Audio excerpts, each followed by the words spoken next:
Il legame con la propria terra è un filo invisibile, un paesaggio affettivo diverso per ognuno di noi. Spesso al volto di gente amica, passa attraverso un gesto o un'emozione, corre lungo i riflessi di un torrente o sul profilo di una montagna.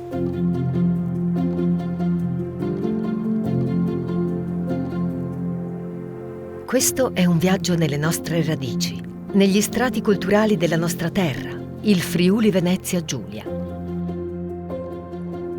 Seguiremo il filo impalpabile che lega passato e futuro, tradizione e cambiamento, l'arte del singolo e la forza di una comunità. E lo faremo attraverso quelle realtà che oggi si prendono cura del nostro territorio, custodendo e tramandando il suo patrimonio identitario. Si chiamano ecomusei. Ma cos'è un ecomuseo? È un museo senza muri e senza pareti. È un territorio, la sua natura. Boschi, campi e sentieri. Acque, pietre e paesi. Dalla Carnia al mare. Di qua e di là da laghi. Un ecomuseo è una comunità. La nostra gente, de nasce Jud. La nostra chiera. Il nostro fare e sapere. Les nostres mans. Sono les nostres lidries che viene trasmetti alle nuove generazioni.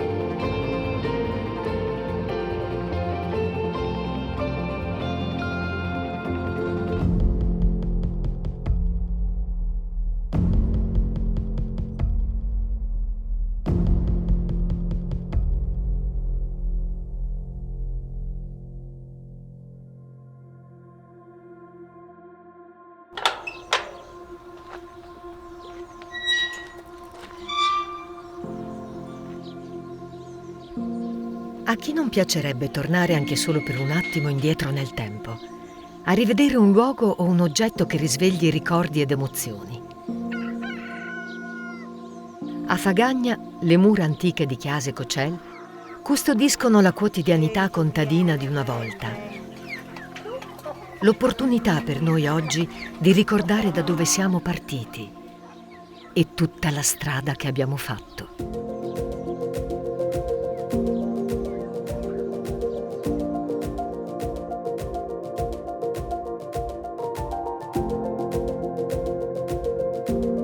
Per guardare al nostro futuro non dobbiamo scordare le nostre radici.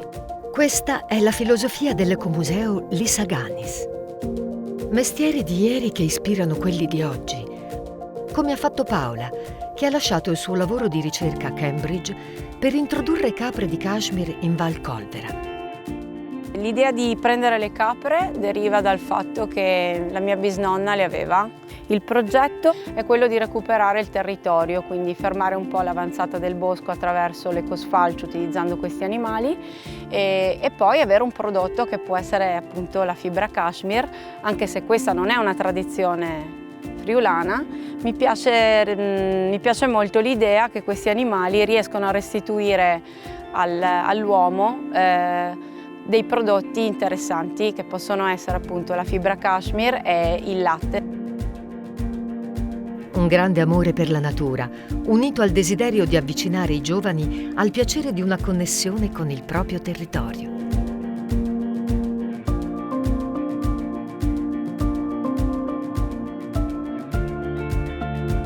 Lui è Agostino ed è il più piccolo, è diventato una specie di diavoletto, ma poi quando lo prendo in braccio, come potete vedere, è tranquillo. Sì. Il mio sogno è quello di riportare la cultura della capra in Friuli e ricominciare ad allevare capre in casa. Il nostro progetto prevede l'affido gratuito di questi animali e in cambio richiederemo alle persone di ritornare a noi la fibra in modo tale da poter creare un prodotto locale, supportare l'idea della creazione di un Kashmir made in Friuli nato e sviluppato qui sulla nostra terra.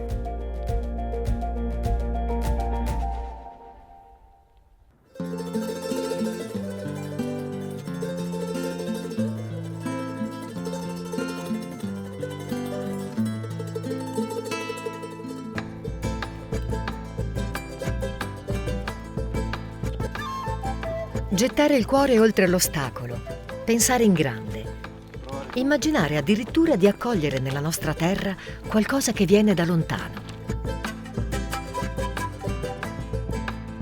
Questa è la sfida di Edoardo, giovane imprenditore agricolo che nella sua fattoria ha introdotto una specie docile e simpatica, come l'alpaca, con cui organizza trekking lenti e morbidi sulle montagne sopra Travesi.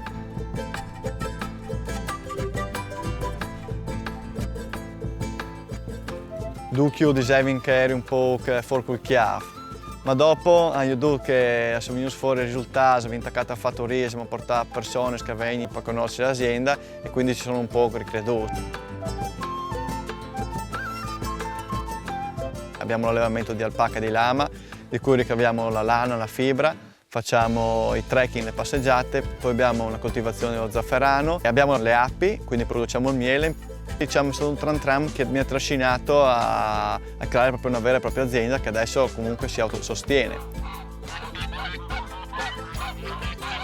Fare allevatore in Friuli è comunque un lavoro duro, però come si dice qua, mus duro e beretta fracada.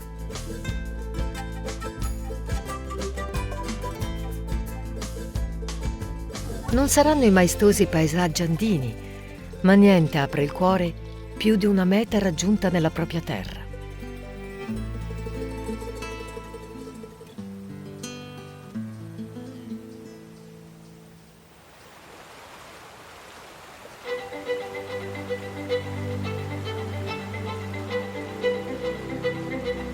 La Val Tramontina è a qualche sfumatura di verde più a nord. Il fiume Meduna scorre in una tavolozza carica delle tonalità della pietra e dei boschi. Le montagne lo sanno quanti uomini sono partiti in passato da queste valli, con una valigia carica di attrezzi per ricostruire con l'estro friulano il mondo degli altri. Ma per coloro che sentono forte il richiamo delle radici, oggi il futuro è qui, a realizzare prodotti della tradizione come la pitina, un salume a base di carne di pecora, capra e selvaggina locale, erbe aromatiche, il tutto infuso nel vino rosso, affumicato e stagionato con cura e lentezza.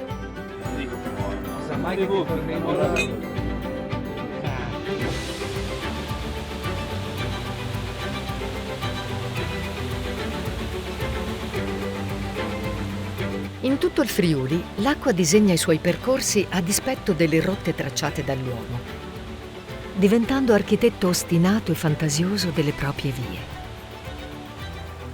Una forza liquida che si fa scultrice del proprio scorrere, tra gole rocciose e salti nel verde, ora calma e smeraldina, ora quieta, come un lago incastonato tra i pendii.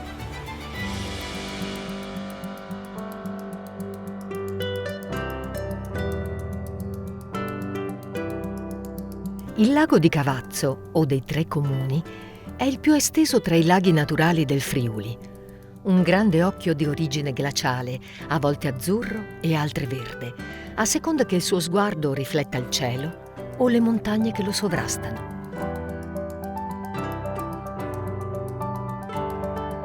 L'Ecomuseo Val del Lago tutela l'ambiente naturale identitario dei comuni che si affacciano sul lago e che comprendono Cavazzo Carnico, Trasaghis e Bordano. Un peculiare ambiente lacustre alpino che nel 1957 subì una profonda trasformazione per la produzione di energia elettrica. Oggi l'Ecomuseo desidera recuperare e ravvivare la memoria storica del lago e la valenza naturalistica di questo territorio. Vivere il lago significa conoscere i microcosmi che lo compongono, unire le forze per rendere fruibili i suoi spazi,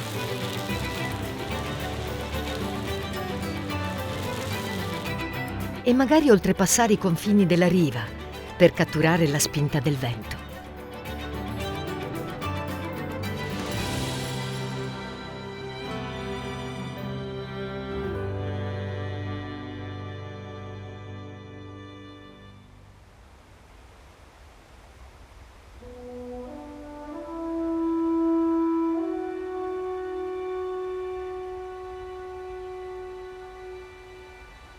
Il tagliamento. Solca la terra friulana come la linea della vita attraversa il palmo di una mano. Quando le sue acque vigorose si svincolano dall'abbraccio delle Alpi, si rilassa libero lungo l'ampio greto sassoso. Talvolta fugge in un intreccio di canali, rogge e torrentelli. Altre volte scompare nel sottosuolo per riaffiorare in un mondo di risorgive e penombre.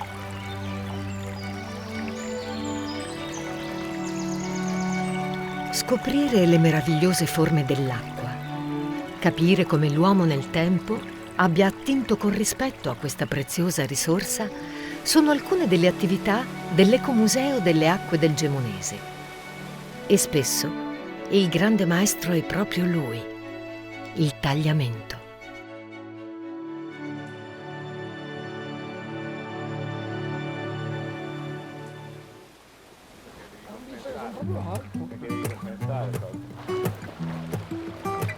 Scendere in kayak lungo le sue acque è forse il modo migliore per riscoprire e rafforzare il legame con questo elemento vitale. Il tagliamento molti lo chiamano il re dei fiumi alpini. Perché? Perché intanto ha un corso molto bello, molto ampio, ma soprattutto è uno forse degli ultimi fiumi naturali d'Europa.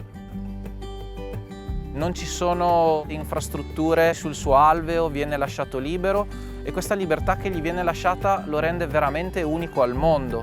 È proprio la vita di questa regione, è il suo sangue, sono le sue vene. Questo fiume una volta divideva, no, la regione, si diceva da queste parti di Ca e di là da Laghe, invece adesso è un fiume che unisce la regione, unisce tantissimo le sensibilità di chi tiene all'ambiente, di chi crede fortemente nel territorio e quindi per quello che riguarda me amo questo fiume con tutto me stesso e per quello che potrò fare cercherò di tutelarlo.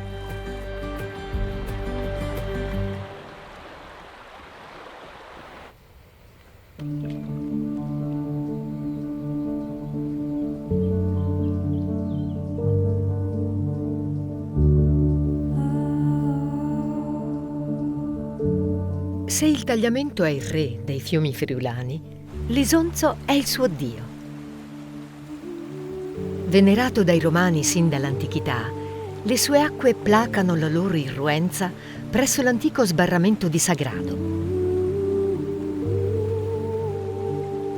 Da qui il fiume prosegue flemmatico tra gli ampi banchi di ghiaia che rallentano il suo corso, spina dorsale dei vari paesaggi naturali e culturali custoditi dall'Ecomuseo Territori.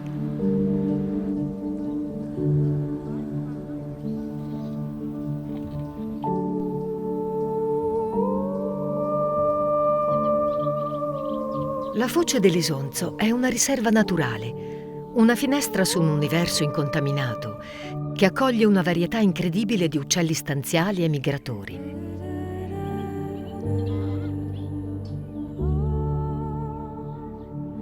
Cuore della riserva è l'isola della Cona, dove i bianchi cavalli di razza Camargue pascolano allo stato semibrado.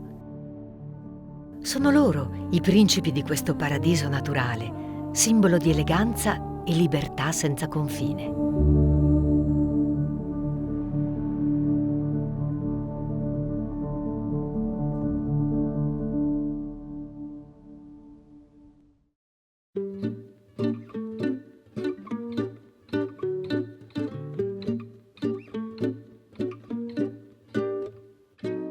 Mani meticolose, mani attente, mani agili che afferrano un filo e lo trasformano in arte. Mani ruvide, segnate dal tempo, sapienti e delicate, generano l'arte e l'artigianato di un popolo radicato nella propria terra.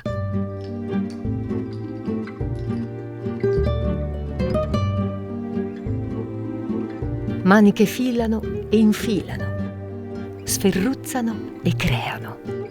Dita che si muovono operose e precise, che trasformano un concetto in oggetto, che raccontano di antichi silenzi e pazienza, che in un gesto tramandano una vita e un sapere che diventa mestiere.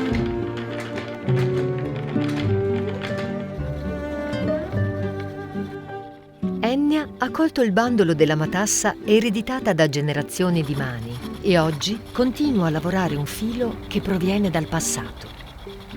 Artista poliedrica e studiosa di tecniche e materiali antichi, Ennea ha approfondito l'arte di estrarre le sostanze coloranti dalla natura, ottenendo sfumature che rappresentano le tinte del nostro territorio. Qui possiamo vedere alcuni esempi di vegetali, di piante tintore, con le schede di prova del colore. Qui abbiamo la serratula tintorea, è tipica dei nostri territori, una pianta spontanea, che da questa si ottengono dei gialli particolarmente intensi.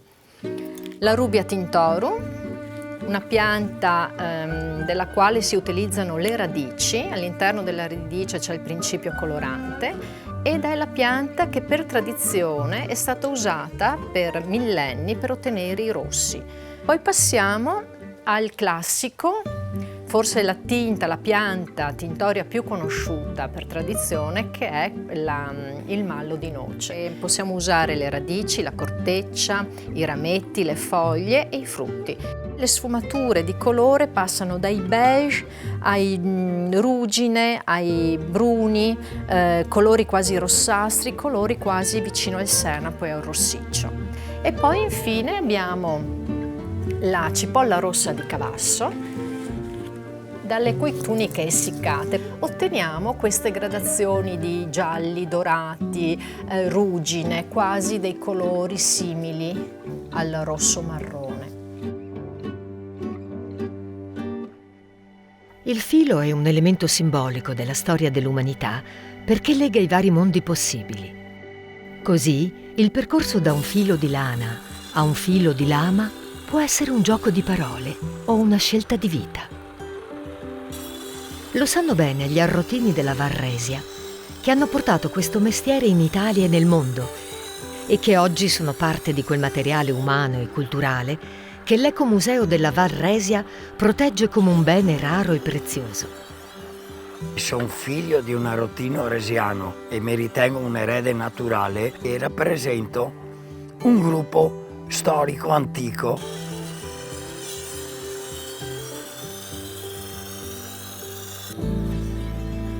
La bicicletta dell'arrotino è un capolavoro dell'ingegno.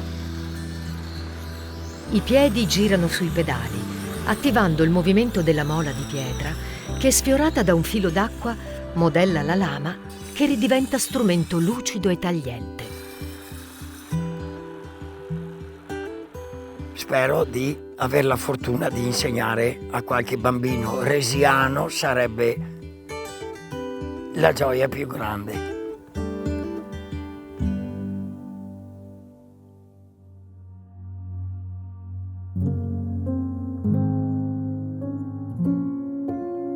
Il Friuli è una terra di vette e pendii, montagne benevole come giganti protesi a custodire bellezze sospese. Paesaggi rocciosi che i friulani hanno saputo trasformare in preziosa risorsa. Lavori spesso duri come la pietra, per mani forti e precise, come quelle di Mauro, erede dei tanti tagliapietre e scalpellini che in passato partirono da Clausetto per lasciare traccia della loro maestria in ogni angolo del mondo.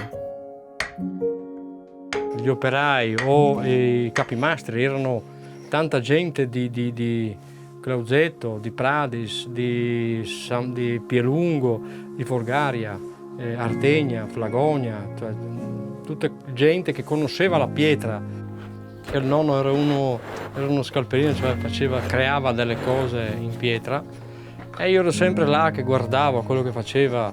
Io ho imparato tante cose da lui. Non è la manualità solo delle mani, è la manualità della mente, delle cose, del vedere il lavoro già fatto ancora prima di farlo. E se sbagli, diceva sempre, fermati e pensa. Pensa, risolvi e dove è là che tu hai il problema. Cioè, risolvere il problema. È inutile, diceva sempre, è inutile buttare spaccasso tutto. Si ragiona do là che ho sbagliato.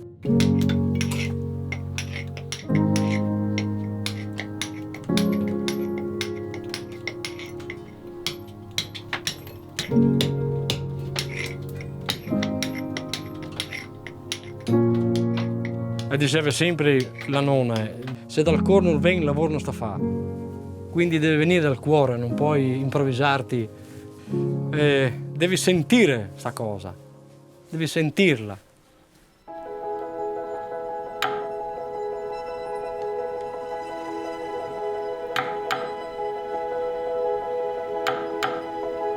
Trasformare i sassi in capolavori, andare a cercare i colori nel cuore della pietra, è un mestiere che in Friuli esiste sin dall'antichità. Un'arte, quella del mosaico, che si è evoluta nei materiali, ma che nei gesti è rimasta sempre la stessa.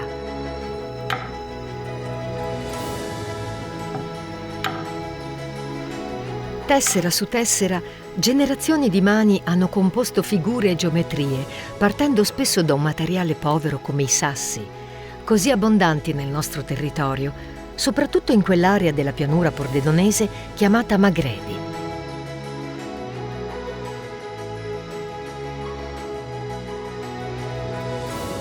Un deserto di sassi a perdita d'occhio, una steppa sconfinata, terre magre, inospitali, che l'uomo ha sempre faticato a coltivare e ad abitare, ma che al tramonto accendono i colori più belli.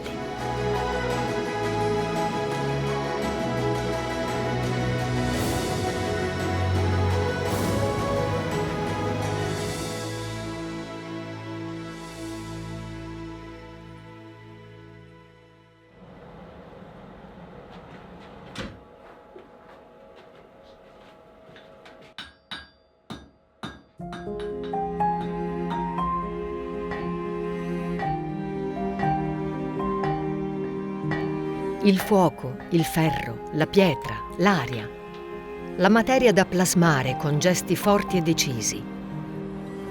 Un mestiere come quello del fabbro fatto di una ritualità primordiale. Piccoli dettagli che rendono unica una creazione.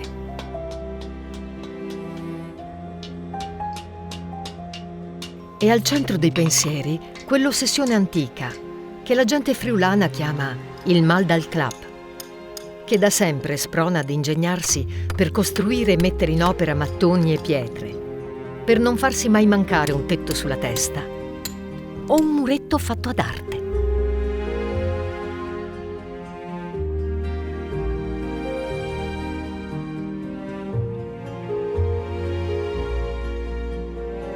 Anche Enrico, architetto per professione, ha voluto apprendere l'antica arte di disporre le pietre una sull'altra, creando incastri perfetti senza l'ausilio di malta o altri leganti. Ho accolto l'invito di un corso di muri a secco fatto dall'Ecomuseo delle Acque del Gemonese. Sono rimasto affascinato da questa tecnica e ho subito pensato di fare qualcosa. E adesso sto cercando di ripristinare un vecchio muro poderale, di un muro di cinta. Io sono un architetto e quindi l'occhio per le costruzioni che siano o complesse l'ho sempre avuto e quindi mi è sembrato naturale immergermi in questo mondo senza stecche, senza squadre, ma con una certa regola ovviamente.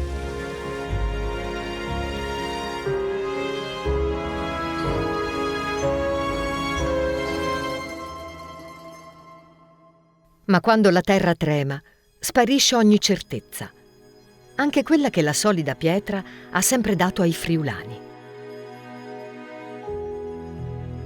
Quando la terra trema, anche le radici si scuotono. Nel 1976 il terremoto in Friuli mise alla prova donne e uomini, paesi e dignità.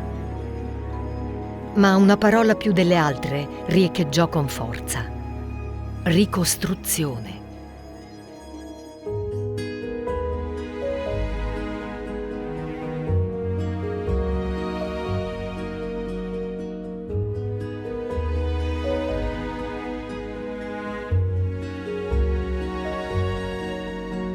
proprio la popolazione benzonese ha espresso proprio con una petizione popolare quella di volere la ricostruzione del centro com'era e dov'era. Quindi è stato un miracolo quello della ricostruzione del centro storico, una cosa rapidissima. E per l'uomo invece ci sono voluti un po' di anni in più, anche perché c'è stato il recupero, il riconoscimento, la ricomposizione a terra di tutti questi conci, che ce n'è più di 9.000, che è come un grande puzzle, no? Un puzzle, è stato ricomposto tutto a terra, dopo da posizione orizzontale è stata portata in verticale, quindi sono state rimontate nella loro posizione.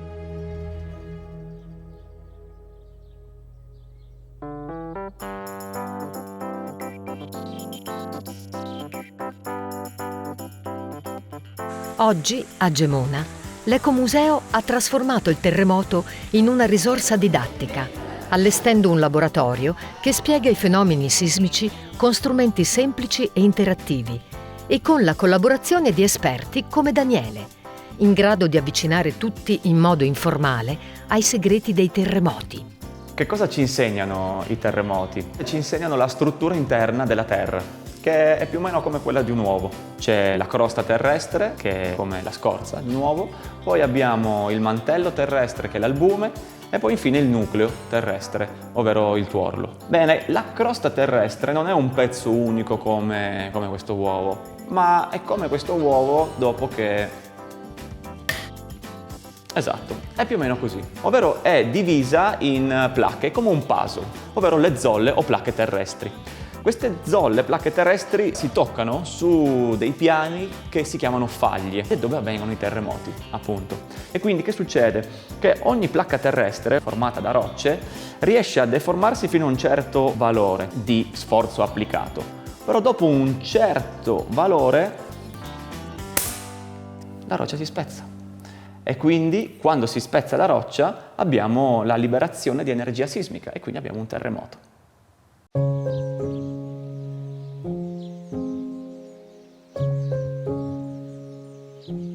Sotto quegli stessi monti che la sera del terremoto sembrarono scontrarsi tra boati spaventosi, palpita un'altra storia di rinascita, quella della crisalide che diventa farfalla. La casa delle farfalle di Bordano è il più grande complesso di serre tropicali in Italia, dove volano libere 1 migliaio di farfalle provenienti da tutto il mondo.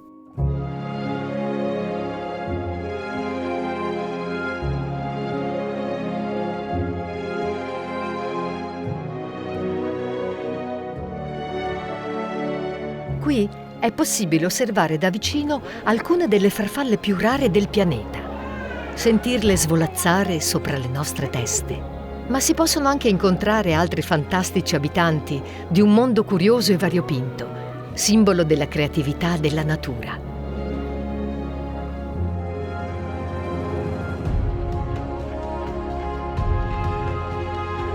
E mentre osserviamo queste formiche, non possiamo non pensare al carattere concreto, spesso ostinato, della gente friulana, che con laboriosità e tenacia è stata capace di grandi imprese, sia in patria che all'estero.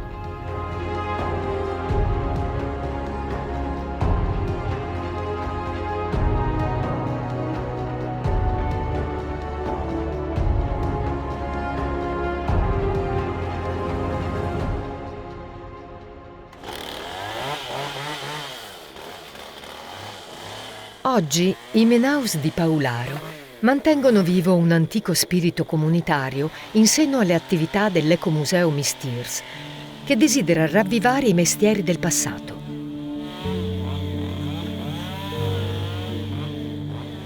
Un po' boscaioli, un po' scultori e una passione autentica per il legno. Io nella vita ho fatto tutt'altro, tutto un altro lavoro, però la passione per il legno prevale sempre, pertanto quando ho un momento o qualcosa ho la motosega, ho gli scalpelli come vedete qua. Io senza il legno non vivo. Noi quando eravamo bambini non avevamo un giocattolo, o se lo costruivamo da soli o altrimenti non lo avevi, cioè robe in legno, fionde, archi e robe così. E invece adesso purtroppo nascono col telefonino e lì si prendono via tutto il giorno. Ormai chi ha creato il gruppo è un po' anziano, diciamo, e ci vorrebbe qualcosa di giovane che avesse questa passione. Speri di arrivare a chiattare giovani, anche pups proprio giovani, e arrivare a portare con noi, con i menaus, a lavorare len, a scolpire len, a fare una qualsiasi roba, ma cassetti di len. Anche un mescol per macerare la polenta, che è semplicissimo da fare. Uomini desiderosi di tramandare un sapere e di condividere l'emozione di appartenere a una comunità. Io ho fatto parte del Fogolar Furlan di Barchesimento. Quando uno è all'estero, ama il suo paese, ma lo ama veramente, sia nel bene che nel male. La cosa che mi emoziona di più è dove uno è nato. Là che si nasce, ogni erba pasce. Dove si nasce, qualsiasi cosa ti sazia.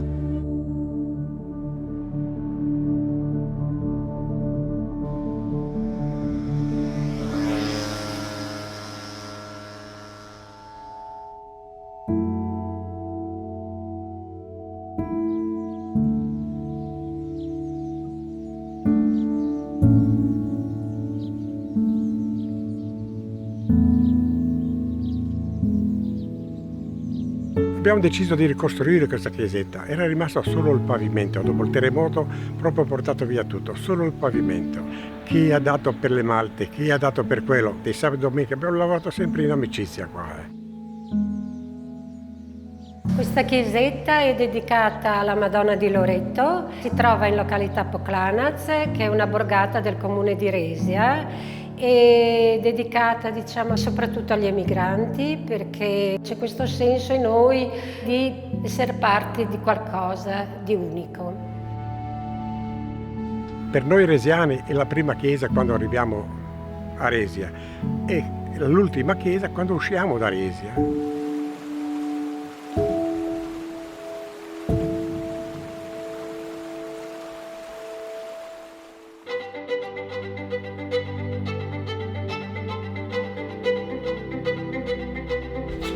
Il legno e l'uomo, una storia infinita. All'uomo piace questa materia viva e accogliente. Ama plasmarla a proprio piacere e sentirla docile sotto le proprie mani. L'emozione inizia quando inizi a fare i primi 10 centimetri, che vedi a rinascere una cosa nelle tue mani.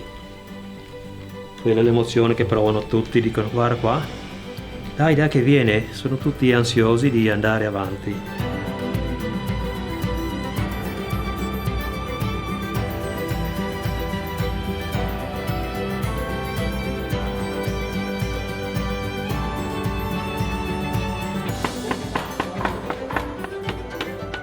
A Clauzetto si organizzano da diversi anni corsi d'intaglio per tutte le età, affinché le conoscenze acquisite nel tempo non vadano perdute.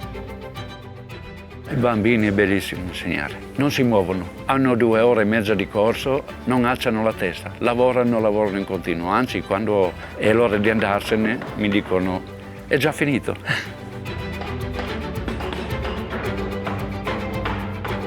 Dato che io vengo da Paolaro, qui noi facciamo lo stile carnico, però non è carnico puro ma è un po' mischiato con il barocco veneziano.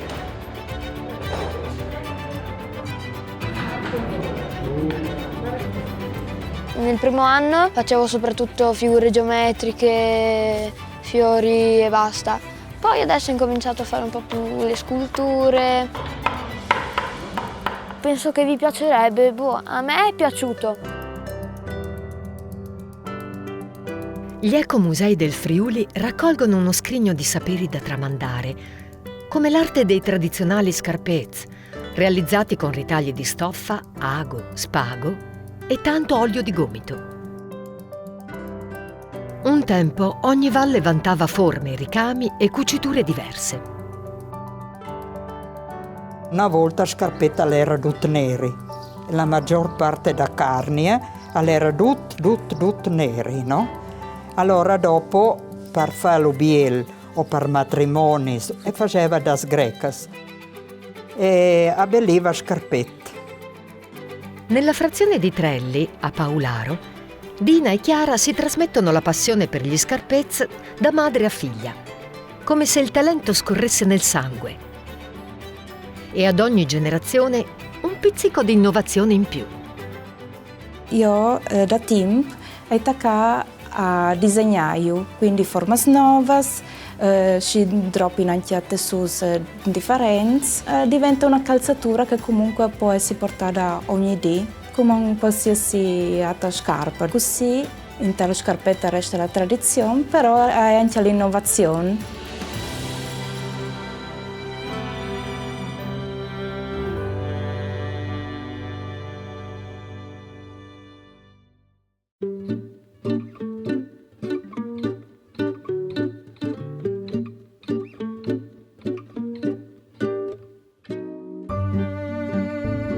Paularo è protagonista di un artigianato vivo e autentico che parte dall'arte secolare ed elegante del ricamo per giungere alla raffinatezza sartoriale di manufatti più moderni, come le maschere di Ravinis.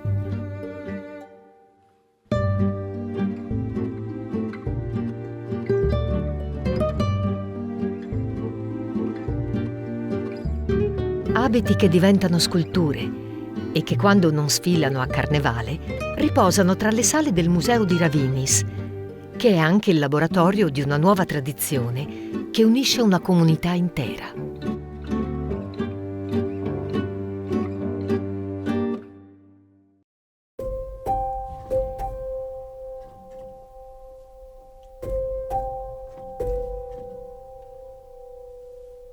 Il ricordo è una magia che ferma il tempo e afferra un'emozione perduta. Il ricordo è un insieme di mattoni che, uno sull'altro, costruiscono la nostra vita e la nostra identità. Il ricordo è un profumo, un suono, un frammento di passato che si archivia nella nostra memoria.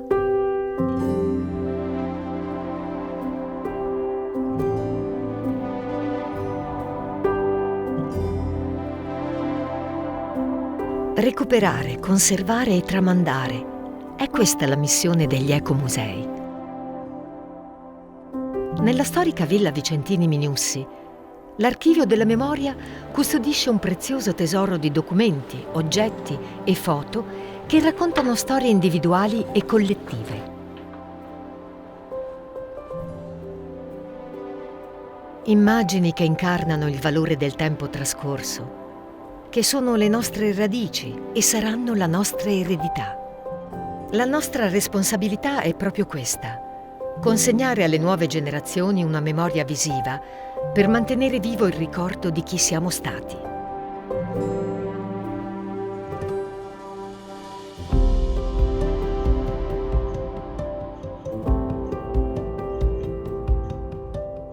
Il Museo della Cantieristica di Monfalcone racconta oltre un secolo di storia dei cantieri navali della città.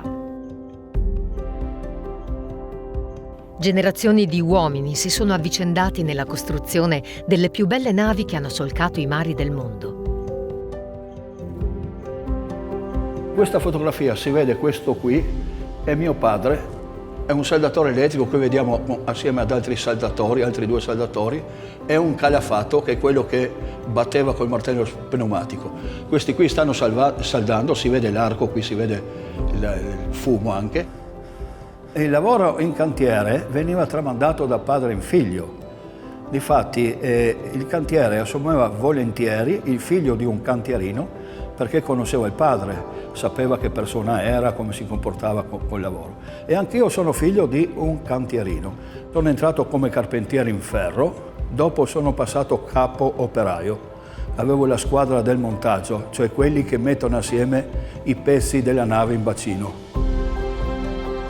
Nelle sale del museo, le tecniche di costruzione e il design delle navi si alternano alle risorse multimediali che consentono di simulare il pilotaggio di una gru.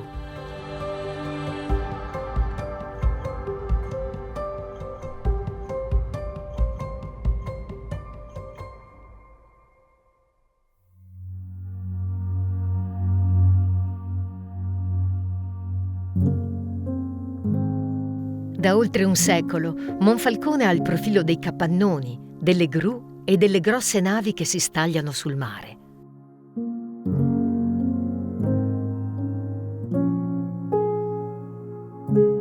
Eppure il simbolo della città non sono le strutture del porto, ma la rocca, che domina un paesaggio di mare e di terra, tra la pianura e il Carso.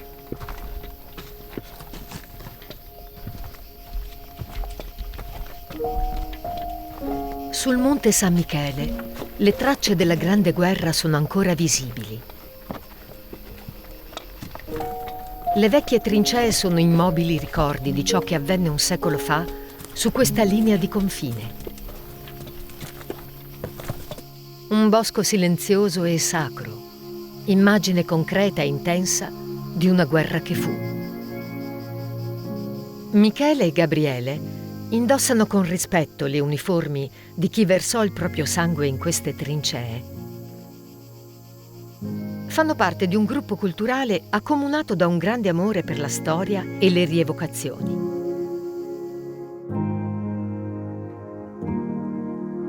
Siamo due rievocatori dei Grigio Verdi del Carso, un gruppo storico nato nel 2005 con lo scopo di rievocare la Prima Guerra Mondiale sul fronte italiano, principalmente il fronte bisontino.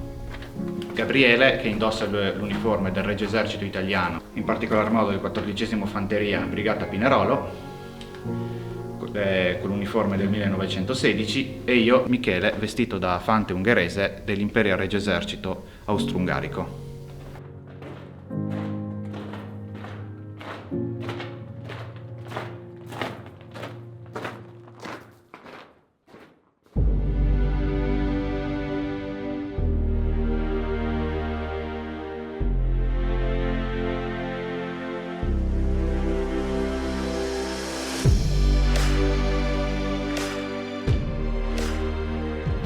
Nel museo di Monte San Michele si può immaginare l'atmosfera della Grande Guerra attraverso mappe interattive ed esperienze di realtà aumentata che rievocano la vita in trincea.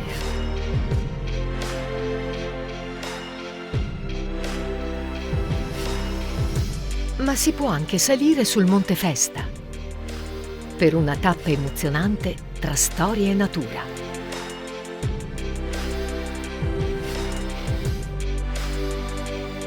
Arroccato sulla cima, il vecchio forte rappresenta una delle più suggestive opere militari presenti in Friuli Venezia Giulia.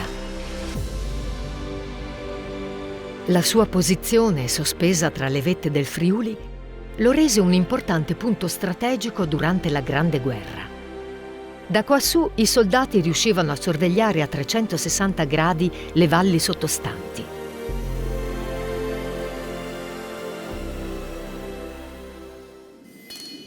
Sotto queste montagne batte ancora il ferro caldo della tradizione. Sono le mani forti di Andrea, un giovane maniscalco che si sta facendo strada nel mondo grazie a un mestiere antico che ancora oggi lega l'uomo al metallo, ma anche all'animale.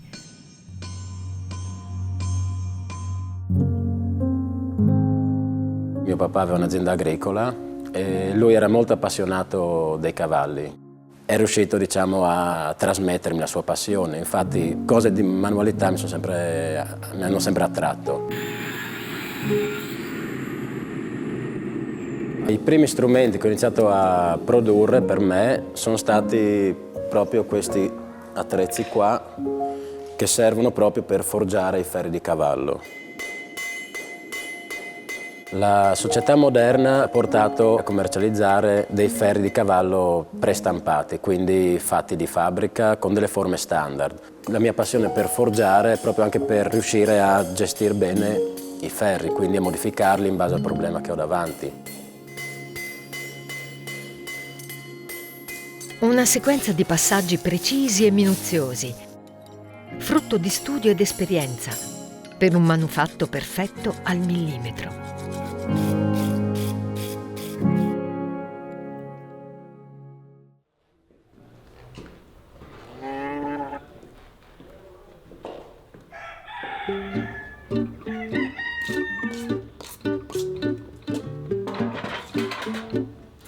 A Chiasi Cocel l'aria odora di stalla e di latte appena munto.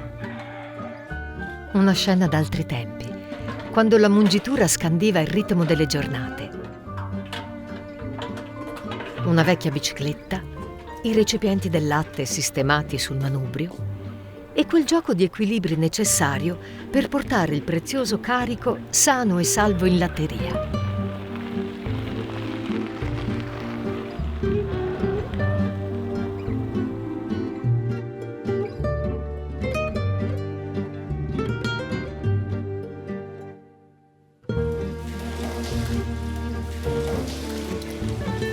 Il cibo è cultura, è storia, è geografia. È dunque possibile, attraverso i sapori di una terra, raccontare il carattere di un popolo. Scoprire, ad esempio, che dietro la realtà di una latteria turnaria c'è lo spirito di una comunità che unisce le forze per fare insieme il formaggio. Che nel ripieno dolce e salato di un chiarson c'è un impasto di culture che convivono da secoli. Che nella semplicità di un frico risiede l'ingegno tutto friulano di creare una ricca combinazione di sapori da ingredienti poveri. Gli ecomusei del Friuli Venezia Giulia riportano in tavola i sapori di un tempo. Nel Gemonese, la ricetta ritrovata del pan di Sorc ha fatto risvegliare una filiera virtuosa di coltivazioni di mais cinquantino, di mulini che macinano a pietra e di forni a legna che esaltano antiche fragranze.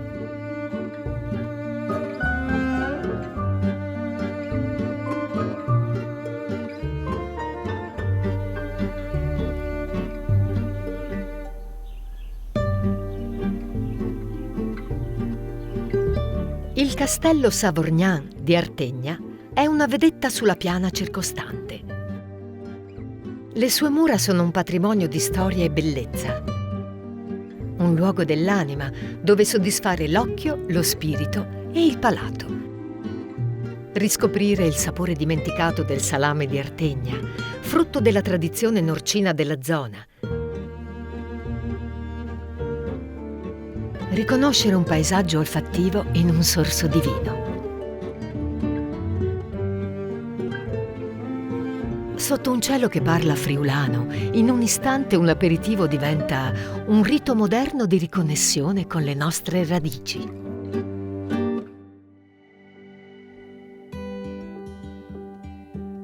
A Turriacco la famiglia Spanghero gestisce forse la più antica locanda della regione dal 1767 e si tramanda la ricetta del baccalà da 8 generazioni. Il nostro piatto forte è il baccalà della Bisiacca. Prendere uno stoccafisso, lo mettiamo ad ammollo per 2 giorni ricoperto d'acqua, cambiandola spesso ogni 4-5 ore. Dopodiché prendiamo lo stoccafisso e lo peliamo completamente, teniamo solo la carne, buttiamo via, noi non teniamo niente, dische, pelle, buttiamo via tutto, teniamo solo la carne. Prendiamo una casseruola, facciamo un fondo di aglio, olio extravergine d'oliva, mettiamo il nostro stoccafisso, ricopriamo d'acqua, sale e pepe e lo mettiamo a bollire dalle 5 alle 6 ore. Lo ritiriamo quando è asciutto, si asciuga abbastanza, diciamo bollendo si asciuga, lo ritiriamo, lo mettiamo in una casseruola più piccola e gli diamo la finitura, aggiungendo un po' di olio extravergine d'oliva, no? E asciugandolo bene, che deve assumere una cremosità, una densità. Lo facciamo cucinare per ancora un'oretta e lo serviamo con una spolverata di formaggio grana sopra, un filo di olio extravergine d'oliva con della polenta gialla vicino. Di solito tutti usano bianca col pesce, noi nella nostra tradizione l'abbiamo sempre fatta gialla, bramata, con un po' di grano saraceno. Questo è il nostro piatto finito. E per i più golosi, a San Canzian di Sonzo la signora Flavia prepara un invitante dolce creato dal padre Mario Cosolo nel 1935, quando lavorava come cuoco pasticcere sul Panfilo Reale Savoia. Io adesso ci metto un pochino di cioccolato qua. Nato come Coppa Vetturino, dal nome della locanda gestita a Pieris dalla famiglia Di Mario, oggi è conosciuto come tiramisù, il capostipite di uno dei dolci più conosciuti al mondo. Panna, cacao, pan di Spagna, zabaione, per un dessert che, strato dopo strato, diventa una vera delizia da re.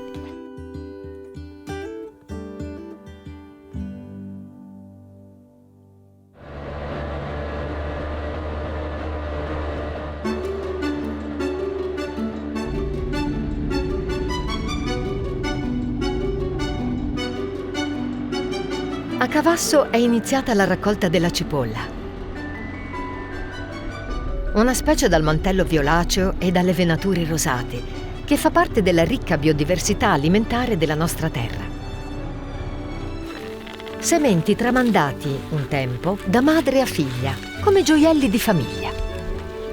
Le nostre nonne sono riuscite a tramandarci questo prodotto tradizionale nostro di Cavasso e noi cerchiamo di farlo conoscere agli altri tramite l'insegnamento di giovani per arrivare a una produzione che porti del reddito. In gennaio, luna calante, semiamo il seme, poi crescono le piantine e nel mese di aprile facciamo il trapianto, poi nel mese di agosto viene fatta la raccolta. La raccolta della cipolla è un rito antico di fatica e soddisfazione, un fermento di gente nei campi che lavora insieme per un obiettivo comune. Adesso questa cipolla viene messa ad asciugare, quando è asciugata facciamo le trecce. Partendo dalle cipolle più grandi, andando verso quelle più fine, perché la treccia deve avere una linea, deve guardare bene, insomma le nostre nonne dicevano che deve guardare bene.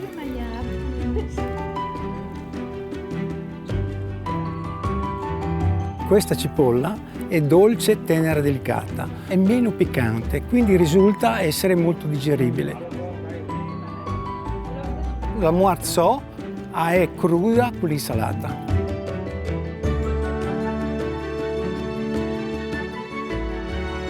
Gli ortaggi, i frutti, le piante aromatiche del Friuli emanano aromi che aleggiano nelle vallate e tra i monti, come il profumo di un saporito minestrone.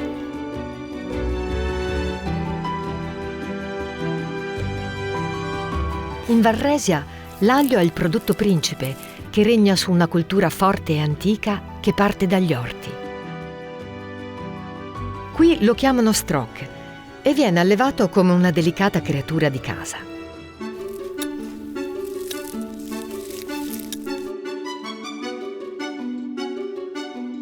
Si pianta a novembre, viene raccolto in giugno e in luglio invece si raccoglie il prodotto.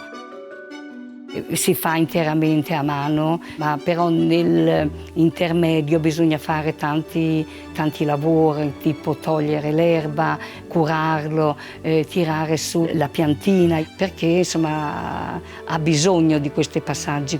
L'aglio di Resia normalmente è medio-piccolo, infatti più è piccolo, più è buono, più è delicato, più è profumato ed è eccezionale.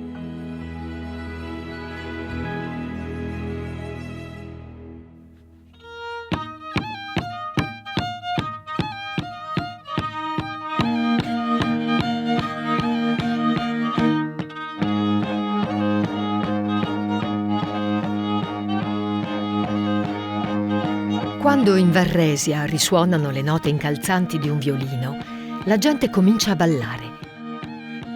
Perché da queste parti, da piccoli, si impara a danzare prima ancora di imparare a camminare.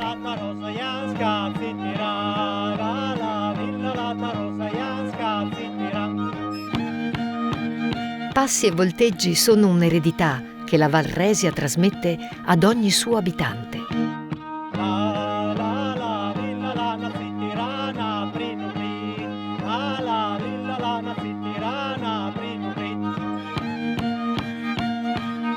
Ciò che risuona non sono solo un ritmo e una melodia, ma lo spirito di appartenenza a una comunità forte e antica, dove la musica, come la lingua, è un linguaggio ancestrale e istintivo. Noi praticamente siamo tutti una famiglia. Noi qua a Resia diciamo siamo tutti nasce, siamo dei nostri, siamo una famiglia unica. Siamo tutti, ci sono i campanili, però alla fine siamo tutti come una famiglia.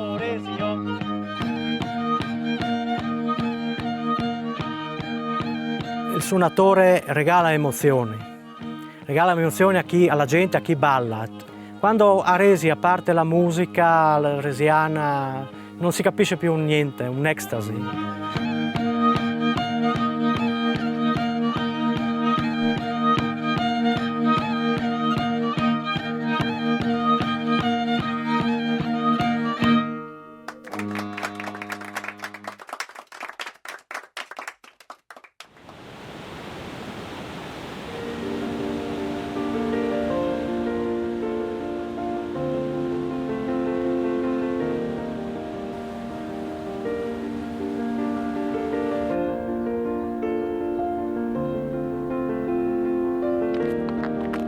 Il Friuli e la montagna, un'anima sola.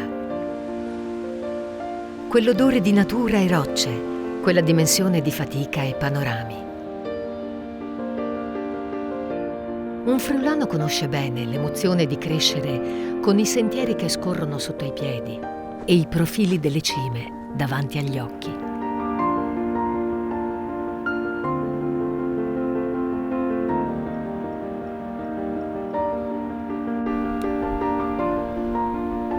Marica ha scelto di abitare qui, circondata da paesaggi dolomitici e immersa nel profumo del bosco.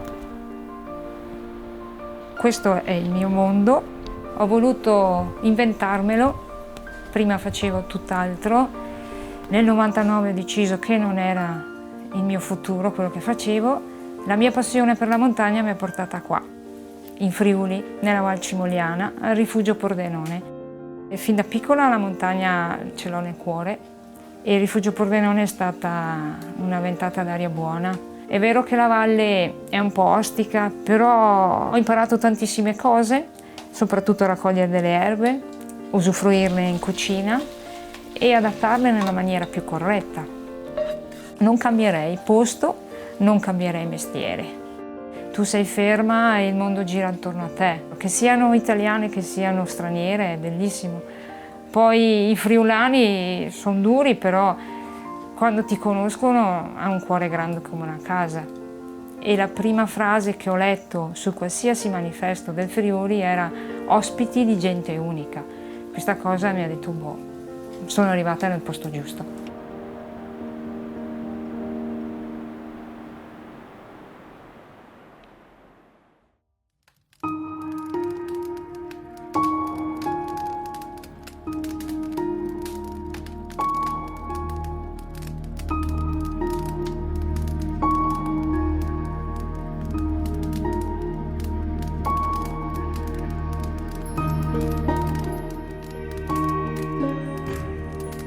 Quando l'odore di polenta si diffonde per le stanze, è ora di casa. Di quell'intimità fatta di piccoli gesti che abbiamo visto fare centinaia di volte. Profili familiari chini su un tepore che scalda i cuori. Un menador che incanta tutti in un vortice di pensieri lenti. E un fogolar che idealmente unisce i friulani di tutte le generazioni, quelli dietro l'angolo e quelli in giro per il mondo. Gli ecomusei preservano anche questo, affinché certi luoghi dell'anima non scompaiano mai.